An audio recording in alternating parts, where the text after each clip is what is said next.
ಗುರುಗಳು ನಮ್ಮ ಗುರುಗಳು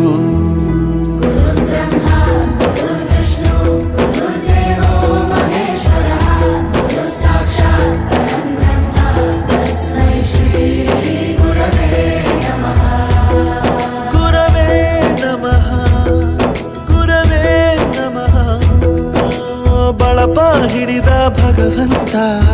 ಇರುತ್ತಾನೆ ನಮ ಸುತ್ತ ಅವತಾರ ನಾನಾ ರೂಪವೋ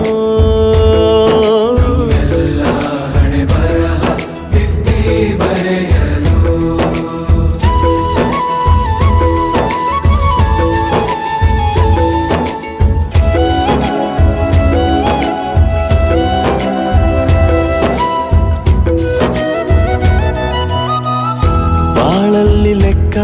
ಎಷ್ಟು ಮುಖ್ಯ ಎಂಬುದ